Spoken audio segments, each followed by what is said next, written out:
दोस्तों, pensioner, family pensioner, भूतपूर्व सैनिकों, जवानों के डीए कटौती के फैसले के बाद साबका संघर्ष कमेटी पंजाब, हरियाणा, दिल्ली, उत्तर प्रदेश, मध्य प्रदेश ने यहाँ पर सैनिकों, भूतपूर्व सैनिकों को न्याय दिलवाने के लिए माननीय राष्ट्रपति जी को, माननीय प्रधानमंत्री जी को, माननीय रक्षा मंत्री जी को यहाँ पर मांग लेटर भेजा है।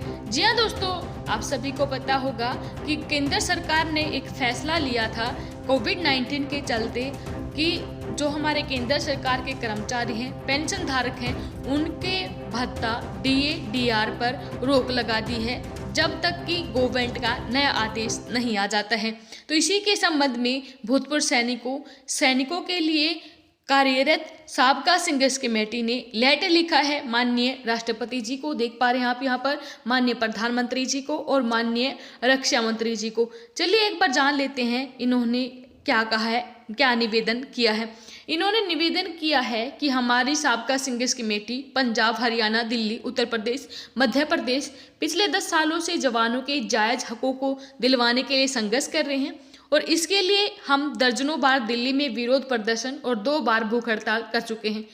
माननीय राष्ट्रपति जी, प्रधानमंत्री जी, रक्षा मंत्री जी, मौजूदा समय चल रही कोरोना की महामारी में हम सेना के पूर्व सैनिकों, जवान केंद्र सरकार के साथ हैं और हर तरह के सहयोग के लिए तैयार हैं। श्रीमान जी, अगर मौजूदा समय में देश को हमारी पूर्व सैनिक जवानों की किसी भी तरह की ड्यूटी या सहयोग की जरूरत पड़ती है तो हम वह निःशुल्क सेवा देने के लिए तैयार हैं। श्रीमान जी, हमारे सैनिक जवान 18 महीनों के महंगाई भत्ता देश के लिए दान में देने को तैयार हैं, लेकिन उससे पहले केंद्र सरकार ने दूसरे कदम को उठाना जरूरी था। क्यों नहीं उठाए, उनके बारे में जानकारी चाहते हैं। इन्होंने कहा सेना के जवान 15 से लेकर 30 साल की कठिन नौकरी करने के बाद सिर्फ एक पेंशन मात्र कुछ हजार के हिसाब से ही लेते हैं, न कि नेताओं की तरह 5 साल बाद लाखों के हिसाब से पेंशन प्राप्त करते हैं, और वह भी जितनी बार इलेक्शन जीतो उतनी बार अलग पेंशन। इन्होंने कहा एक देश में 2 अलग अलग नीतियां नहीं चल सकती। आप या तो नेताओं की एक से ज़्यादा दी जा रही पेंशन को बंद कीजिए, अगर बंद नहीं कर सकते तो हर एक केंद्रीय कर्मचारी को 5 साल की नौकरी के बाद पहली पेंशन, 10 साल की नौकरी के बाद दूसरी पेंशन, 15 साल की नौकरी के बाद तीसरी पेंशन और 20 साल की नौकरी के बाद चौथी पेंशन, और इसी तरह पूरी सर्विस में हर 5 साल के बाद एक पेंशन लागू की जाए, जैसा कि नेताओं के ऊपर लागू की गई है। इन्होंने कहा श्रीमान जी, अगर आपको देश की आर्थिक स्थिति की चिंता है तो नेताओं को मिल रही 5-5, 7-7 पेंशन को बंद कीजिए और नेताओं को मिल रही बेवजह सहूलियतों में कटौती की जाए।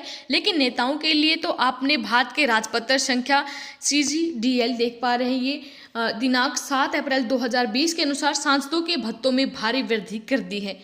श्रीमान जी, देश के नाम पर सिर्फ आम कर्मचारियों को ही बलि का बकरा क्यों बनाया जाता है? देश के नेताओं का देश नहीं है क्या देश के नेताओं को देश के लिए योगदान नहीं देना चाहिए?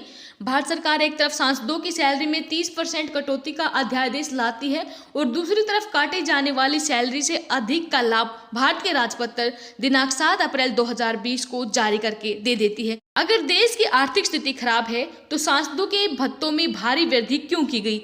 क्या इससे देश के खजाने के ऊपर बोझ नहीं पड़ेगा? इन्होंने कहा हमारा दूसरा पॉइंट ये है कि देश में जब भी गेहूं, चावल, सब्जियां आदि का भाव बढ़ता है तो वह गरीब अमीर के लिए एक बराबर ही बढ़ता है, लेकिन भारत सरकार द्वारा यहाँ पर भी दोगली नीति अपनाई गई है। यहाँ पर 9,000 रुपये महीना पेंशन लेने वालों को 4% महंगाई भत्ते पर मात्र 360 रुपये बढ़ते हैं, वहीं पर 1 लाख रुपये महीना पेंशन लेने वाले ऑफिसर का 4% महंगाई भत्ता बढ़ने पर 4,000 रुपये महीना महंगाई भत्ता बढ़ता है। ऐसा भेदभाव क्यों? जब महंगाई सभी के लिए बराबर बढ़ती है तो एक को महंगाई भत्ता 360 और दूसरे को 4,000 रुपये महीना क्यों? जब महंगाई सभी के लिए एक समान बढ़ती है तो ये भेदभाव क्यों? इन्होंने कहा श्रीमान जी, हमारी मांग है कि महंगाई भत्ता राशि सभी को एक बराबर मिलनी चाहिए। श्रीमान जी, हमारी मांग है कि अगर आप केंद्रीय कर्मचारियों का महंगाई भत्ता 18 महीने के लिए रोकना चाहते हैं तो ऊपर वाले 2 मांगों को मानते हुए नोटिफिकेशन जारी किया जाए, अगर आप ऐसा नहीं करते हम अपना महंगाई भत्ता छोड़ने के लिए तैयार नहीं हैं। इसलिए महंगाई भत्ता रोकने वाले नोटिफिकेशन को फौरी तौर पर रद्द किया जाए। इनका कहना है, हमें पूर्ण विश्वास है कि आप फौरी कार्यवाही करते हुए अन्यायपूर्ण पॉलिसियों में बदलाव करके नया नोटिफिकेशन जारी करेंगे। ये देख पा रहे हैं, इन्होंने अपने सिग्नेचर यहाँ पर किए हैं पंजाब, मध्य प्रदेश, हरियाणा, गुरदासपुर, यूपी और दिल्ली से। तो आपको इनके विचार कैसे लगे, वीडियो के कमेंट बॉक्स में अपनी राय जरूर दें। वीडियो अपने दोस्तों के साथ जरूर शेयर करें ताकि वो भी अपने कीमती सुझाव दे सकें। धन्यवाद। जय हिंद, जय भारत।